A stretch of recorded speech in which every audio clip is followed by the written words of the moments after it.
Good Wednesday morning. Thanks for joining us on Kare 11 News Now. I'm Megan McPherson.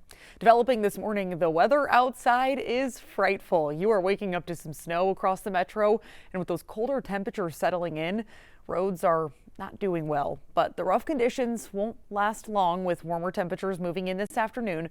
We'll check in with the weather team in just a little bit.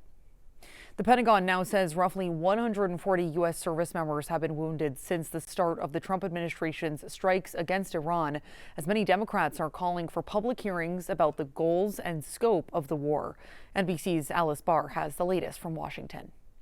Hi there. The U.S. military is stepping up attacks on Iran's Navy, particularly around that critical oil route, the Strait of Hormuz, amid surging oil and gas prices.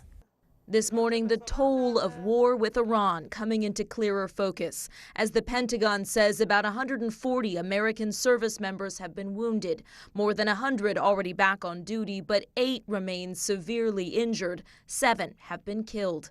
The administration under pressure to lay out a clear exit strategy. President Trump will determine when Iran is in a place of unconditional surrender, when they no longer pose a credible and direct threat. He gets to control the throttle.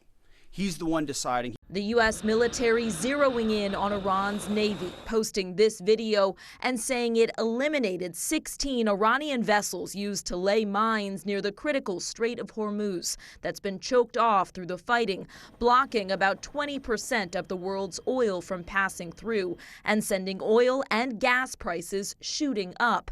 As Iran escalates its threats to not let 1 liter of oil out of the region until the attacks stop, President Trump promising to hit harder than ever, while also saying the fighting will end soon. We've already won in many ways, but we haven't won enough. Which is it? Is the war ending soon, or are we on the brink of the worst fighting yet?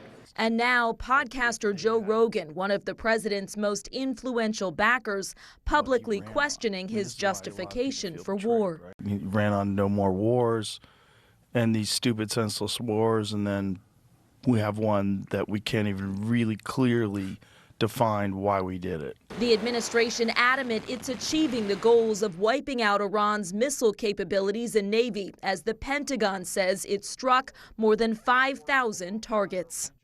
The Iranian Red Crescent says more than 1,200 people have been killed by U.S. and Israeli strikes. In a new interview, U.S. Special Envoy Steve Witkoff said nuclear talks with Iran fell apart when they, quote, boasted about having enriched uranium, they say for civilian purposes. The administration believes they've been going for a bomb. In Washington, Alice Barr, NBC News. Meantime, Iran is pushing back, targeting commercial ships, Dubai's airport, and oil facilities. Overnight, 2 drones came down near the Dubai International Airport, the world's busiest for international travel. Dubai's media office says 4 people were hurt, but the airport is operating as normal. And this morning, we're also keeping an eye on gas prices as the cost of oil continues to climb. Here in Minnesota, the average price now sits at $3.25 a gallon. That's up nearly 55 cents from last month. Nationally, gas prices rose for the 11th straight day, climbing to $3.57. AAA says the increase has raised the cost for drivers by 20%. Developing now in D.C., lawmakers are pushing new legislation to bring relief to struggling small businesses. The bill would refund tariffs paid this year and exempt small importers from future ones. Back here at home, DFL Congresswoman Kelly Morrison met with the co-owner of Yum in Minnetonka, who said tariffs have forced him to raise prices at his restaurant. He says he uses food from a lot of local farmers, but he does have to import things like avocados, peppers, and seafood. Every time ingredient prices change, we think about the impact on us. We try not to change our prices very often. Our guests are relying on us. Right now, the Trump administration is talking about increasing a temporary tariff on all imported goods from 10% to 15%. The U.S. Customs Agency is working on a system for importers to file for refunds. Developing now, federal prosecutors are asking a judge to delay a trial in the massive Feeding Our Future fraud scheme because of a mass exodus of federal prosecutors. Abdirahman Ahmed was charged with money laundering in 2022 and is scheduled to face a jury in June. But the U.S. Attorney's Office says it won't be able to adequately prepare for the trial. Several top prosecutors resigned in January, citing pressure from the Department of Justice, to investigate Renee Good's widow after a federal agent shot and killed her. Happening today at the state capitol, Harvey's Law will officially be introduced. It's named after the 11-month-old killed at a Savage daycare last fall. The bill would require cameras in infant and toddler rooms at licensed child care centers receiving state funds. It also calls for the footage to be stored for 28 days. Supporters say cameras could have caught the daycare worker who admittedly killed Harvey and harmed another child. Others argue that it creates privacy and security concerns. If cameras had been present, the first assault on Peyton would have been seen and action could have been taken before Harvey lost his life. They might record what happens every day, but they don't prevent errors or maltreatment. What can improve safety in hospitals and in childcare is proper training, supervision, ratios, protocols and procedures, inspections, higher pay for staff, and more. It will likely be voted on next week. If passed, Minnesota would become the first state to require cameras for child care centers. Right now, an Eagan man is behind bars facing a felony charge, accused of hitting a woman with his car, killing her, and then driving away. It happened at Cliff and Nichols Road Saturday morning. Jennifer Hoff has more on what happened and a closer look at the suspect's history. At a busy Eagan intersection, it might be easy to miss the memorial there, but hard for Leslie Youngberg's family to ever forget what happened.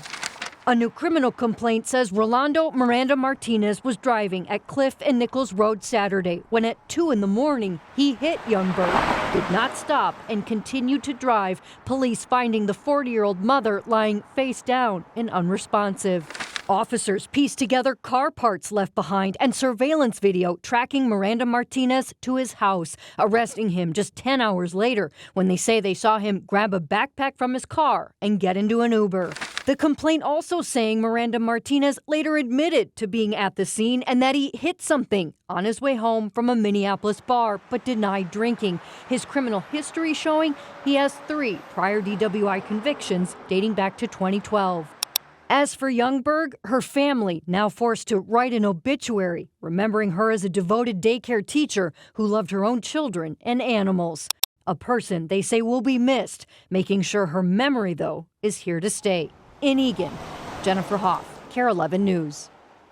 Right now, officials at the Xcel Energy nuclear plant in Monticello are investigating after 200 gallons of oil leaked from the plant. Xcel says the plant has been down for just over 2 weeks for maintenance, and while testing equipment, they discovered the leak from a motor that helps circulate water through the plant for cooling. They say a piece of the motor that keeps the oil and water separate failed, and they mixed and went into a discharge canal. Officials say the oil did not reach the nearby Mississippi River, but that they put oil booms in the canal and the river just in case. Developing this morning, the WNBA and its players union wrapped up a more than 12-hour marathon negotiation session and still do not have a deal despite yesterday's deadline. According to Annie Costabile of Front Office Sports, Commissioner Kathy Engelbert told reporters this morning they still have work to do and are working toward a, quote, win-win deal. What this means for the season is unclear, but if they can't reach a deal, it's unlikely the season will begin May 8th. Despite last night's snow, things are expected to warm up today. And as we transition into spring-like temps, the Cass County Sheriff's Office is issuing a new warning this morning. They say right now large holes are starting to form on some area lakes, especially Leech Lake. Sheriff's officials are urging anyone heading out onto the ice to use extreme caution this time of year. And State Fair fanatics can soon own a piece of its history. The fair announced a memorabilia sale on its Instagram account. Online bids are being accepted through the 16th. Everything from signs to posters and artwork to seats from the Coliseum is for sale. Head to the fair's Instagram page for a link to the full collection. Stick with us. More news and weather is coming up after the break.